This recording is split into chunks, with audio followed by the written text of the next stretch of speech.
Bienvenidos a La Otra Aventura, un espacio dedicado al mundo de los libros. George Steiner escribió lo siguiente: el lenguaje lo permite todo. Es algo espantoso en lo que no solemos reparar. Se puede decir todo. Nada nos ahoga, nada corta nuestra respiración cuando decimos algo monstruoso. El lenguaje es infinitamente servil y no tiene, a eso se debe el misterio, límites éticos. Steiner entendió el poder de la palabra, de la narrativa y de la cultura. Dedicaremos esta emisión al poderoso cuento estadounidense. No todo es Trump en los Estados Unidos, no lo olviden. El cuento es una pieza breve y poderosa de texturas narrativas y temas diversos. Quédese acá un rato. Vamos a hablar de Edgar Allan Poe, de Ernest Hemingway, de William Faulkner, de Raymond Carver, de Malamud. Les recuerdo como todas las semanas que fue Adolfo Bioy Casares quien escribió que leer era la otra aventura y que la primera era probablemente la vida misma. Estamos pues en la otra aventura.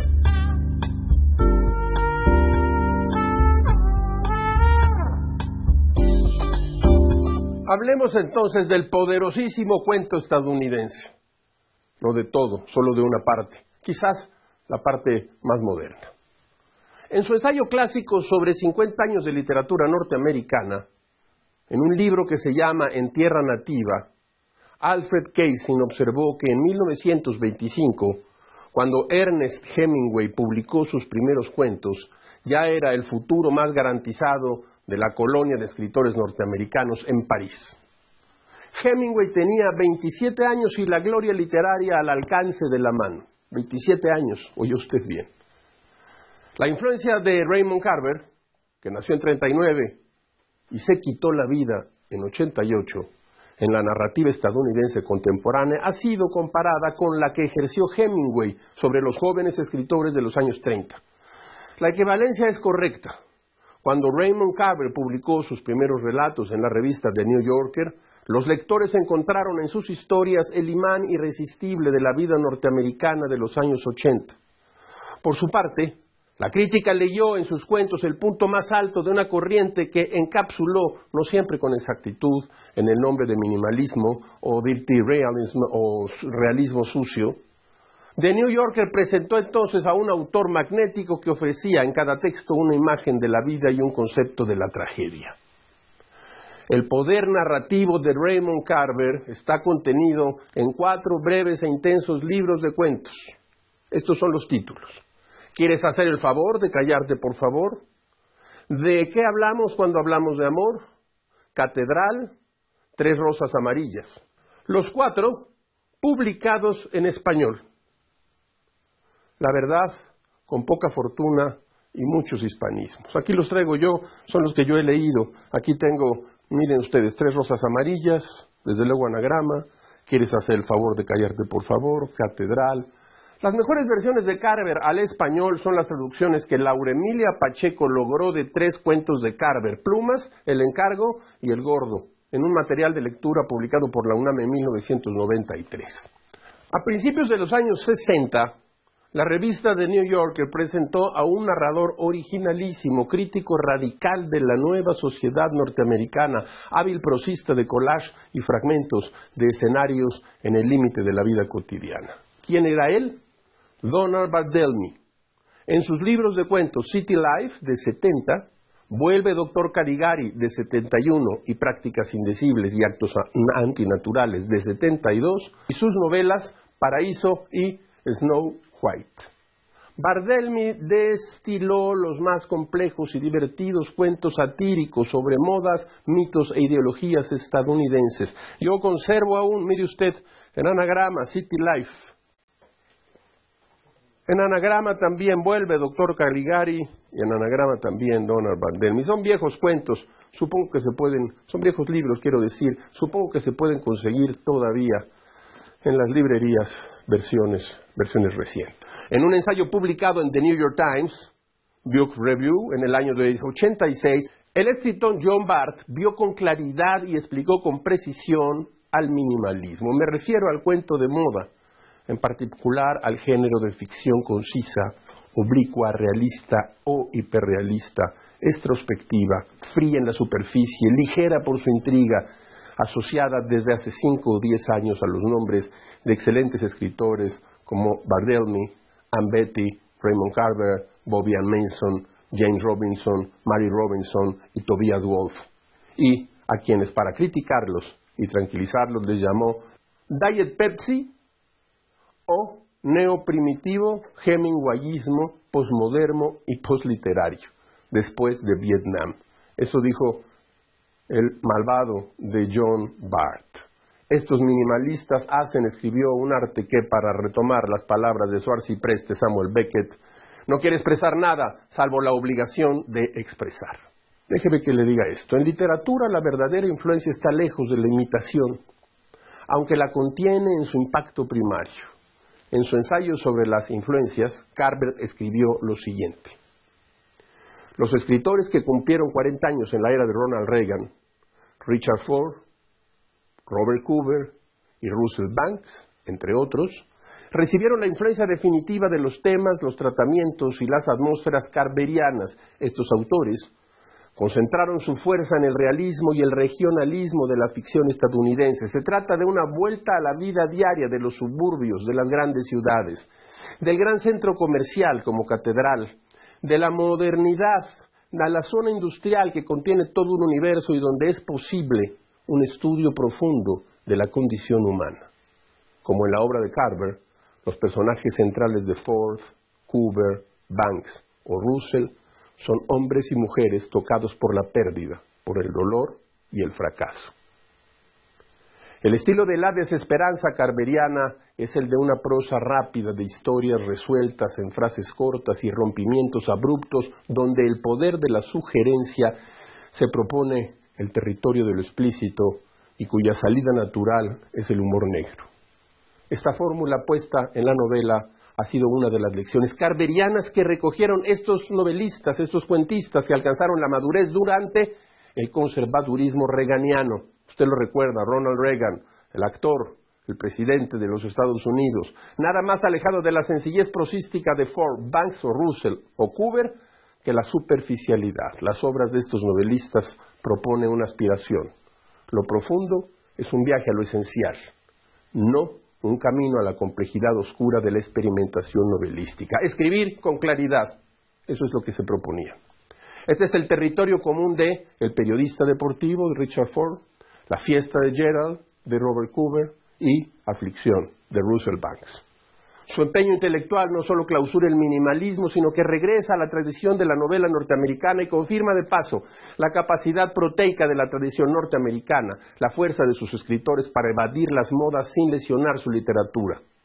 Alfred Keysing, a quien acabamos de citar, publicó en Tierra Nativa en 42, que 40 años después, a pregunta expresa acerca del acto de escribir en los 90, respondió: el acto de escribir no ha cambiado, pero cada vez se habla más de dinero, de adelantos de millones de dólares, de promoción.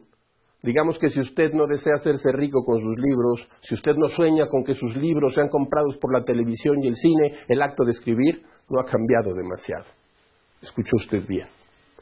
Raymond Carver habría estado de acuerdo con esta declaración de Cheever. Malamud y Barthelmy se hubieran reído. Ford, Banks, Coover y Russell le habían mandado de inmediato un email a Keysing para invitarlo a tomar un trago y explicarle el nuevo mundo globalizado. Al conocer la opinión de Keysing, Hemingway seguro dio un vuelco en su prestigiada tumba. Entre todos estos nombres que hemos dicho, puesto y estos títulos se encuentran algunos de los mejores cuentistas norteamericanos y libros extraordinarios. Son muchos nombres y muchos libros, demasiados talentos también. El cuento norteamericano.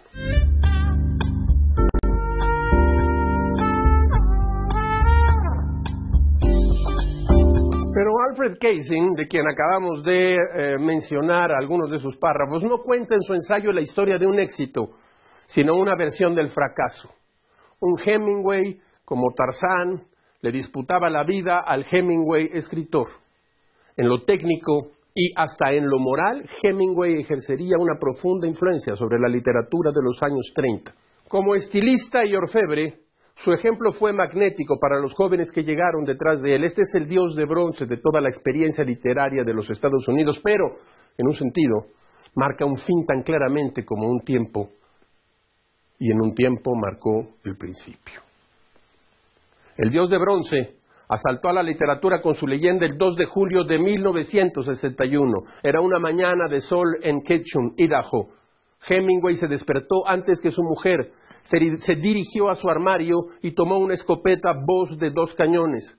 Caminó hacia la sala y cargó 2 cartuchos en la escopeta. La apoyó contra el piso, con los cañones apuntando a su cabeza, y jaló de los 2 gatillos.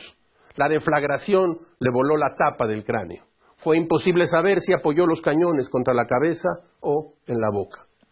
Algunos amigos lo recordaron en uno de sus descansos en la finca Vigía, en Cuba, acercando el fusil Marlinchester 256 a la boca cuando jalaba el gatillo de la carabina sin balas.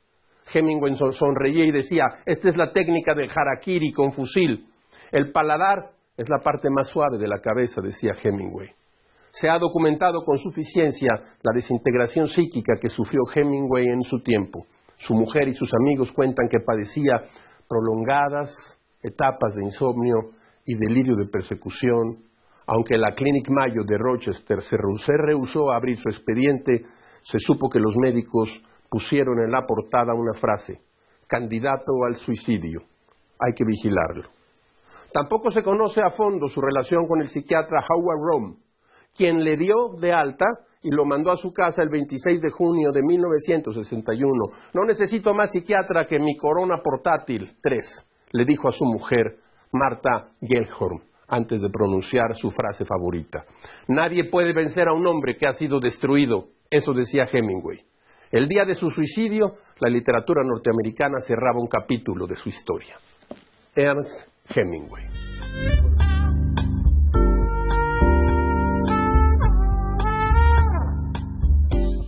El hijo del lobo tiene como protagonista al joven Mackenzie, que tras sentir la imperiosa necesidad de encontrar una pareja pone y se va rumbo a las tierras de los Stick. Como gran parte de su obra, El hijo del lobo es una exploración de London sobre lo salvaje, sobre las formas tribales de organización social y sobre las luchas por la supervivencia. Publicado en 1900, este cuento marcó el inicio de una prolífica y trepidante carrera literaria que culminaría con una trágica muerte por sobredosis. El hijo del lobo.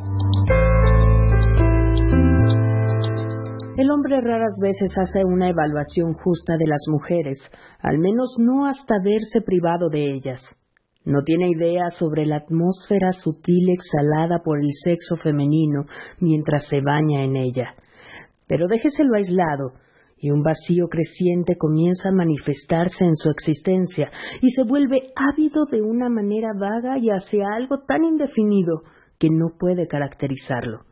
Si sus camaradas no tienen más experiencia que él mismo, agitarán sus cabezas con aire dubitativo y le aconsejarán alguna medicación fuerte. Pero la ansiedad continúa y se acrecienta. Perderá el interés en las cosas de cada día y se sentirá enfermo. Y un día, cuando la vacuidad se ha vuelto insoportable, una revelación descenderá sobre él.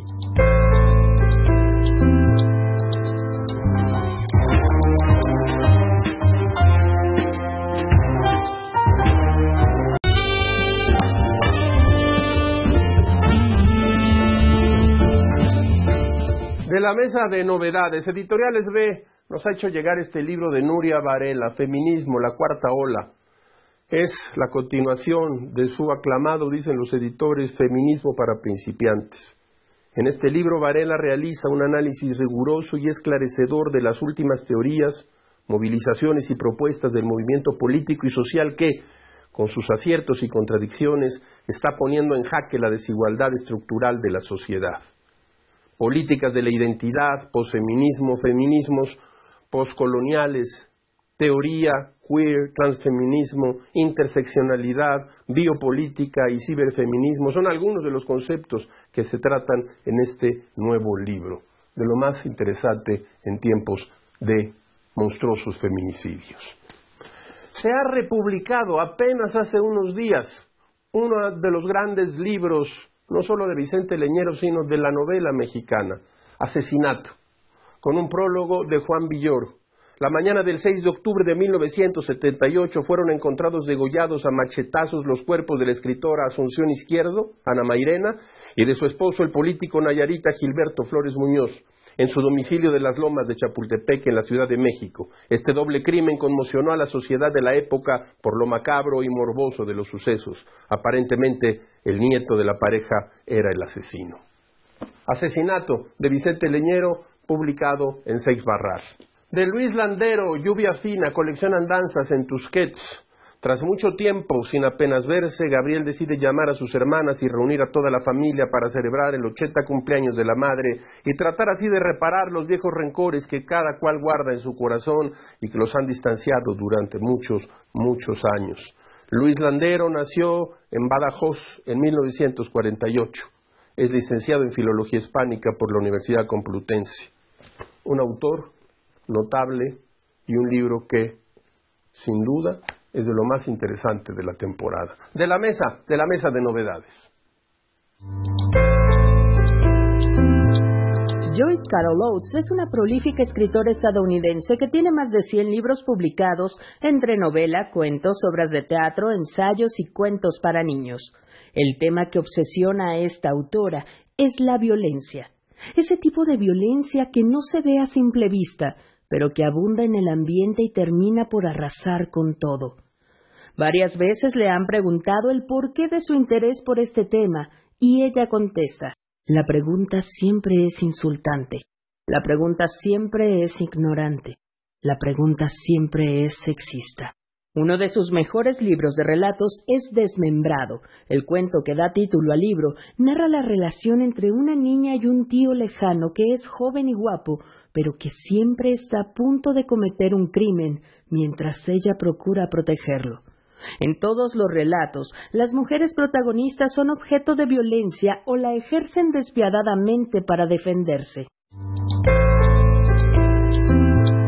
Otro título de relatos muy recomendable es El Señor de las Muñecas y otros cuentos de terror, en los que una vez más la violencia es la protagonista.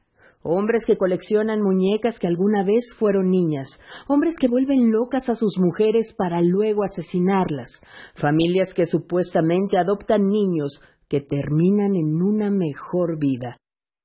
Cuentos inquietantes de esta escritora que sigue apareciendo como nominada al Premio Nobel. Una gran cuentista norteamericana y sureña es sin duda Katherine Ann Porter, que en los cuentos reunidos podemos transitar de las relaciones familiares en conflicto por los prejuicios sociales, el papel que juega el azar en el destino de los hombres, el nuevo orden de la sociedad conforme pasan los años, el conflicto generacional y la mezquindad que cohabita con los sentimientos más profundos. Se trata de una cuentista notable. Le recomiendo mucho los cuentos Vino de Mediodía y El Viejo Orden. El libro de cuentos Pájaros de América de Lorrie Moore fue considerado uno de los mejores en los medios más importantes estadounidenses el año de su publicación en 1998. Con un humor negro, mordaz y divertido, Moore narra las historias de hombres y mujeres que se encuentran incómodos en el mundo, a quienes el sueño americano se les escapa. Son como pájaros que no tienen destino a dónde ir, ni origen al cual regresar. Un cuento memorable de esta colección es ¿Qué es más de lo que puedo decir de ciertas personas?, en el que la protagonista recibe un ascenso inesperado que, aunque representa una mejora, en el fondo le impone tareas para las que no está preparada. El humor negro de esta autora es destacable.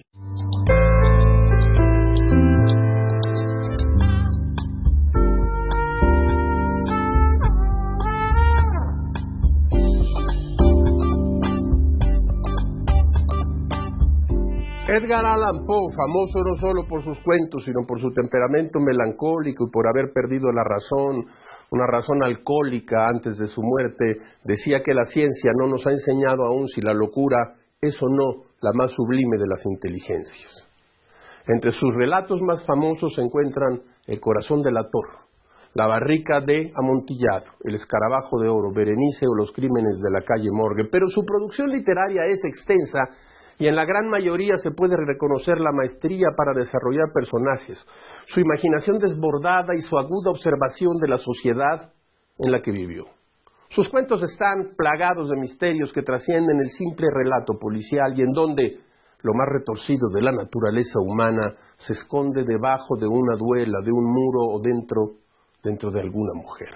Para suerte de quienes hablamos español, sus cuentos completos se encuentran traducidos ¿por quién? Ya lo hemos dicho aquí, por Julio Cortázar, quien fue aprendiz y amante de su literatura y quien, podemos estar seguros, hizo la mejor de las traducciones.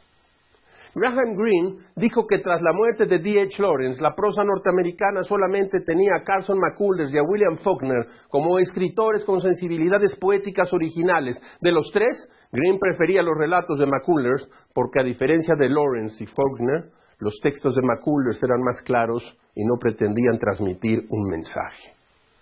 De la obra de McCullers, que yo leí mucho tiempo y me encantaba, me sigue gustando, traigo acá el compilado de cuentos publicados por Austral, titulado ¿Quién ha visto al viento? En esta serie se hace presente en todos los relatos una de las principales pasiones del autor, la música. Impedida para desarrollar una carrera como pianista por problemas reumáticos, McCullers coloca la música de manera subterránea en todos los relatos de su obra. Un ejemplo de ello está en los cuentos Los extranjeros, la historia de este breve relato que tiene como escenario un autobús que parte de la ciudad de Nueva York. Un hombre judío cercano a los 60 años que se dirige a la Fayetteville, expulsado de su país, está en la nueva búsqueda de un nuevo lugar donde asentarse con su hija menor y su esposa. En el año 2000, la editorial Galaxia Gutenberg publicó en español la antología del cuento norteamericano realizada por el escritor Richard Forth. A esta antología de cuentos le anteceden dos prólogos. En el primero de ellos, Carlos Fuentes hace un breve repaso de la historia del cuento norteamericano y reflexiona sobre las características propias del género. El prólogo de Fuentes arroja una pregunta definitiva sobre la historia del cuento. Dice Fuentes, ¿qué es todo cuento?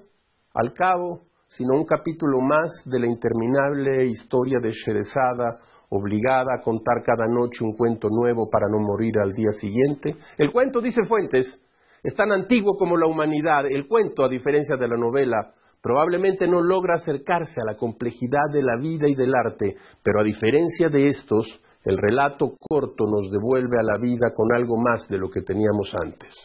El cuento es la expresión de una epifanía y busca justamente provocar un momentáneo descubrimiento. La literatura norteamericana ha logrado en el transcurso de su historia una gran variedad de registros y estilos en sus cuentos. Entre sus más grandes exponentes se encuentran nada más y nada menos que ¿quién? Pues Edgar Allan Poe, que aportó la concisión, la estructura, la vía recta, la ayuda del cuento y su preservación. Y Henry James, que introdujo en el cuento las complejidades de los mundos internos y la imaginación con otra vuelta de tuerca. De acuerdo con Fuentes, en el prólogo de este libro, que para mí es oro molido y no lo presto, pero debe conseguirse, y tendría usted todo el cuento norteamericano, Fuentes dice que el cuento estadounidense del siglo XX encontró en William Faulkner, Ernest Hemingway y en Sherwood Anderson sus principales pilares. A Anderson se le considera un precursor, un escritor del oficio que inspiró el estilo de sus contemporáneos. Su más famoso libro de cuentos breves es Waynesburg, Ohio, cuyos relatos se relacionan entre sí a partir del punto de vista de un reportero que funge como un narrador. Los cuentos de Anderson se caracterizan por la sobriedad descriptiva, la sinceridad en la exposición y la utilización de diálogos exactos y espontáneos. Un perfecto ejemplo del estilo de Anderson es el cuento Quiero saber por qué, publicado originalmente en el compilado El triunfo del huevo, ubicado en la zona rural de Ohio durante la segunda década del siglo XX. El cuento es narrado por un adolescente apasionado por la crianza y del desempeño de los caballos de carreras. Las desventuras del curioso narrador se presentan al lector con la dureza de los primeros enfrentamientos de una joven con la insuficiencia de la vida, con la desilusión y el desasosiego.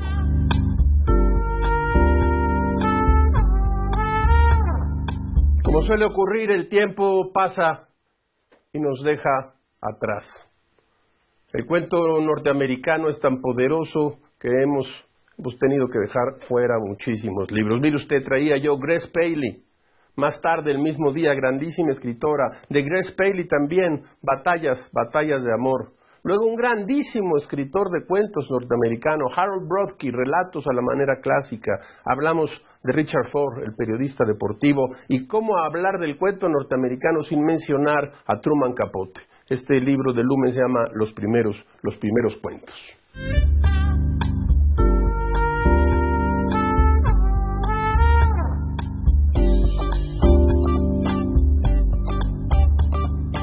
Como todas las semanas, usted encontrará aquí una ventana, un escenario por el que pasa como una ráfaga la felicidad de la frase célebre, del aforismo, de la máxima. Escuche usted esta.